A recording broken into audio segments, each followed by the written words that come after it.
Assalamualaikum kawan-kawan. Kita belum habis lagi tajuk keempat, tasawuf Islam tingkatan 5, sistem kehakiman Islam.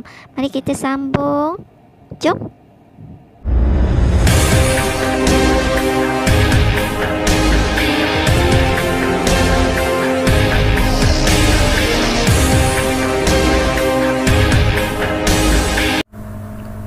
Bismillahirrahmanirrahim. Assalamualaikum warahmatullahi wabarakatuh. Apa khabar pelajar-pelajar sekalian? Semoga dalam keadaan sihat walafiat. Kali ini mari kita sambung pelajaran tasawuf Islam tingkatan 5, pelajaran keempat, siri yang kedua. Tajuk pelajaran keempat iaitu sistem kehakiman Islam. Baik, sebelum itu mari kita lihat dulu apakah standard pembelajaran yang akan kita belajar. Baik, antara standard pelajaran yang akan kita belajar ialah 2.2.4 menghuraikan syarat pelantikan, etika dan peranan hakim dalam institusi kehakiman Islam. Yang kedua, menilai kepentingan melaksanakan sistem kehakiman Islam dalam sebuah negara dan kewajipan mematuhi tuntutan pelaksanaannya serta menjauhkan diri dari perbuatan jenayah. Yang seterusnya 2.2.6 iaitu mencadangkan tindakan yang boleh dilakukan oleh individu untuk menjauhi perbuatan yang dilarang dan menyokong institusi perundangan dalam usaha mendaulatkan sistem kehakiman Islam. Baik, mari kita huraikan satu per satu. Yang pertama, 2.2.4 iaitu menghuraikan syarat pelantikan, etika dan peranan hakim dalam institusi kehakiman Islam. Islam sangat menitik beratkan perkara yang berkait dengan kelayakan dan pelantikan hakim. Bagi melayakkan seseorang menjadi hakim, beliau perlu memiliki beberapa syarat tertentu, antaranya Islam dan beriman. Hakim perlu memahami hukum hakam Islam dan mempunyai keimanan yang kuat agar dapat mempraktikkan syariat Islam dalam perbicaraan. Hal ini penting supaya hakim terhindar daripada penyalahgunaan kuasa dalam menjatuhkan sesuatu hukuman. Kedua, baligh dan berakal.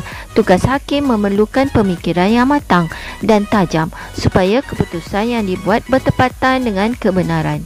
Keputusan yang tepat tidak dapat dibuat sekiranya seseorang itu belum baligh dan tidak mempunyai akal fikiran yang waras. Ketiga, adil. Seseorang hakim perlu sentiasa mematuhi hukum hakam syariat Islam, tidak melakukan dosa besar atau melazimi dosa kecil, mempunyai akhlak yang baik dan menjauhi maksiat.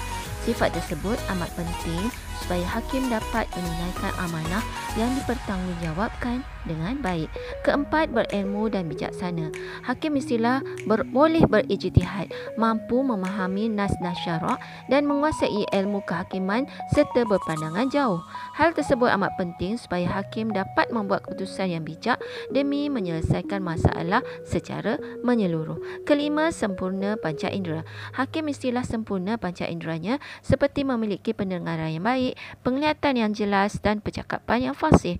Hal ini amat penting supaya hakim dapat melaksanakan tugasnya dengan sempurna dan lancar. Sekarang mari kita lihat pula etika hakim. Terdiri daripada 4 perkara. Yang pertama, hakim dilarang untuk menyebelahi mana-mana pihak sama ada pihak pendakwa atau tertuduh supaya wujud keadilan. Yang kedua, hakim hendaklah jujur ketika bertugas seperti tidak menerima rasuah supaya kewibawaannya dihormati. Manakala ketiga, hakim dilarang untuk mensabitkan kesalahan terhadap tertuduh jika ada keraguan dari segi bukti dan hujah supaya tidak berlaku penganiayaan. Keempat, hakim dilarang untuk menghakimi orang yang ada kepentingan dengannya seperti kaum keluarga, rakan dan sebagainya supaya keputusan yang dibuat adalah tepat. Pelajar-pelajar cemerlang sekalian, sekarang mari kita lihat pula peranan hakim. Antara peranan hakim ialah yang pertama, menjatuhkan hukuman secara adil dan saksama setimpal dengan kesalahan yang dilakukan oleh penjenayah. Yang kedua, menjatuhkan hukuman dalam keadaan tenang, bukan paksaan, bukan terdesak dan sebagainya. Kemudian menjatuhkan hukuman tanpa ragu-ragu kepada pesalah, yakin dengan keputusan yang telah dibuat. Kemudian membebaskan tertuduh jika didapati terdapat keraguan dari segi bukti dan hujah. Itu peranan hakim. Baik, yang seterusnya, apakah akibat sekiranya hakim yang dilantik tidak mempunyai syarat-syarat yang ditetapkan oleh syarak? Antara akibatnya ialah sistem kehakiman tidak akan dihormati kerana timbul perasaan tidak puas hati kepada pihak-pihak tertentu. Keputusan yang diputuskan oleh hakim tidak dapat menyelesaikan masalah secara menyeluruh. Hakim yang tidak layak atau tidak berilmu akan sukar berijtihad dan tidak mampu memahami nas-nas syarak. Baik, pelajar-pelajar cemerlang sekalian, mari kita lihat pula 2.2.5, kepentingan melaksanakan sistem kehakiman Islam. Kenapa kita perlu, dalam sesebuah negara, perlu melaksanakan sistem kehakiman Islam? Okey, ada banyak kepentingannya, antaranya ialah kepentingan melaksanakan sistem kehakiman Islam ini kerana sistem kehakiman Islam mampu menyelesaikan masalah secara menyeluruh. Kedua, sistem kehakiman Islam mewujudkan keamanan dan kesejahteraan dalam negara. Ketiga, sistem kehakiman menegakkan amar makruf dalam masyarakat serta dapat memendung perkara mungkar dan jenayah daripada berleluasa. Kemudian, sistem kehakiman Islam dapat mewujudkan keadilan sejagat. Kemudian yang keenam, dapat mengembalikan hak kepada orang yang dizalimi serta memberi pengajaran dan didikan kepada penjenayah daripada mengulangi kesalahan yang pernah mereka lakukan. Baik, kita lihat pula kewajipan mematuhi tuntutan pelaksanaan kehakiman. Pertama, menjadikan Al-Quran dan hadis sebagai rujukan utama. Yang kedua, melaksanakan etika kehakiman Islam secara menyeluruh. Manakala yang ketiga, mematuhi peraturan dan undang-undang negara seperti yang telah diperuntukkan dalam perlembagaan. Yang keempat, melantik orang yang berkelayakan sebagai hakim seperti hakim yang bersifat adil. Baik, sekarang ni mari kita fikirkan cara menjauhi perbuatan jenayah.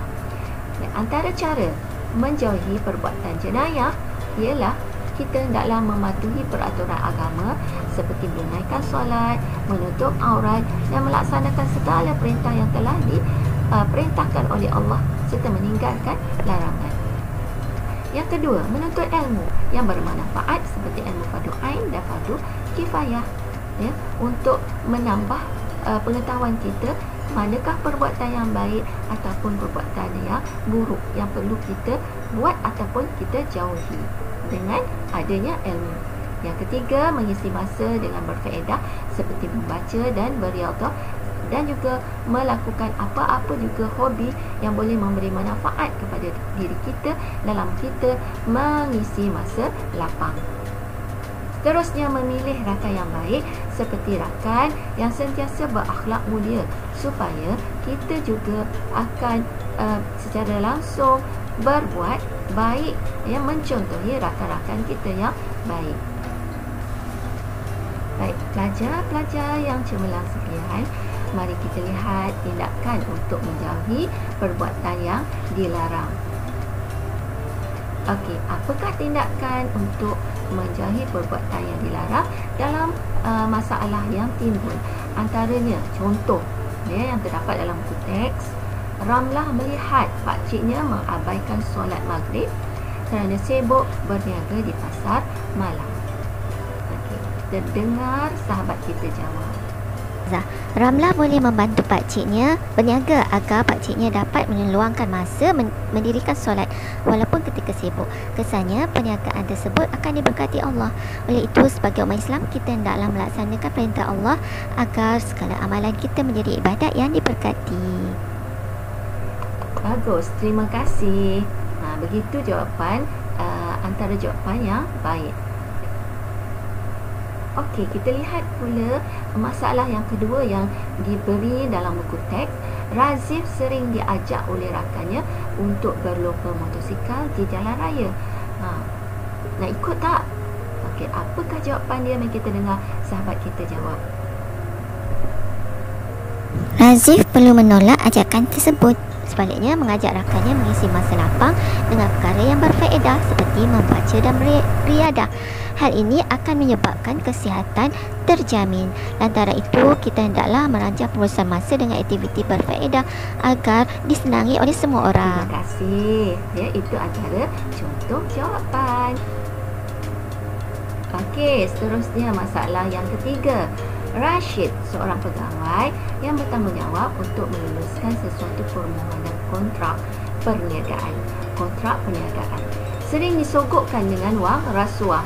Jadi, adakah Rashid ini perlu terlibat dalam rasuah ataupun tidak? Siapa nak jawab? Mari kita dengar sahabat kita jawab.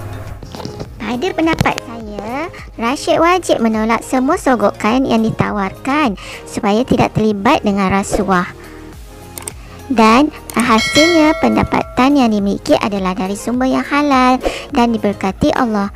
Kesimpulannya, kita mestilah menjauhi pekerjaan yang haram dan bekerja mengikut perintah Allah agar hidup kita diberkati. Terima kasih. Bagus jawapan tersebut. Okey, kita terus lagi dengan soalan yang seterusnya, soalan yang keempat. Rahimah sering bergaduh dengan suaminya kerana suaminya enggan melaksanakan tanggungjawab memberi nafkah zahir dan batin. Jadi, apakah yang sepatutnya Rahimah buat? Ada siapa nak bagi cadangan? Okey, mari kita dengar cadangan sahabat kita ini. Rahimah boleh membuat aduan ke Jabatan Agama Islam untuk mendapat nasihat. Mereka perlu menghormati nasihat yang diberi dan melaksanakan tanggungjawab masing-masing dengan lebih amanah. Akhirnya, kesefahaman dan saling hormat menghormati akan wujud. Oleh itu, setiap individu di dalam keluarga hendaklah sentiasa bertolak ansur dan bertanggungjawab agar wujud keluarga yang diredai Allah. Terima kasih. Itu antara contoh jawapan yang diberi oleh sahabat kita. Mungkin ada lagi idea yang lebih bernas daripada pelajar-pelajar cemerlang sekalian. Ini adalah contoh sahaja. Baik, kita tengok seterusnya. Rahim pula. Rahim ternampak seorang lelaki membuang sisa toksik di dalam sungai. Apakah yang harus dilakukan oleh Rahim? Baik, kita dengar antara contoh jawapan sahabat kita ini. Silakan. Rahim perlu membuat aduan kepada Jabatan Alam Sekitar agar maklumat disalurkan dengan segera. Tindakan ini dapat memupuk sifat tanggungjawab menyertai alam sekitar di kalangan masyarakat. Oleh itu, kita hendaklah sentiasa menjaga kebersihan persekitaran kerana kebersihan adalah sebahagian daripada iman. Alhamdulillah. Terima kasih. Mungkin ada jawapan yang berlainan daripada pelajar-pelajar sekalian. Ini adalah contoh sahaja. Bagaimana pula dengan institusi kehakiman? Sebagai rakyat yang sentiasa taat dan menginginkan keamanan, maka kita wajib memberi sokongan kepada institusi kehakiman supaya sistem kehakiman di negara kita Malaysia yang kita cintai ini terus tegak dan dapat menjalankan ataupun dapat berfungsi dengan baik. Jadi, apakah tindakan untuk menyokong institusi kehakiman? Antaranya ialah hendaklah institusi kehakiman itu meningkatkan tahap profesionalisme di kalangan ahli-ahlinya. Yang kedua, memperluaskan ilmu dan kefahaman tentang institusi kehakiman. Yang ketiga, memperbanyakkan kajian dan penulisan agar dapat menjadi rujukan kepada pihak-pihak yang lain. Kemudian, mengadakan lawatan sambil belajar ke mahkamah syariah di kalangan pelajar dan juga masyarakat setempat agar institusi kehakiman dekat dengan hati masyarakat dan juga pelakon. Baik, sekian dahulu untuk pelajaran keempat kali ini. Semoga bermanfaat. Ambillah yang baik untuk menjadi pengajaran dalam hidup kita. Selamat meneruskan pelajaran. Jangan lupa like, subscribe dan share jika ia memberi manfaat pada diri pelajar-pelajar cemerlang dan untuk orang lain juga. Bye, selamat belajar. Assalamualaikum.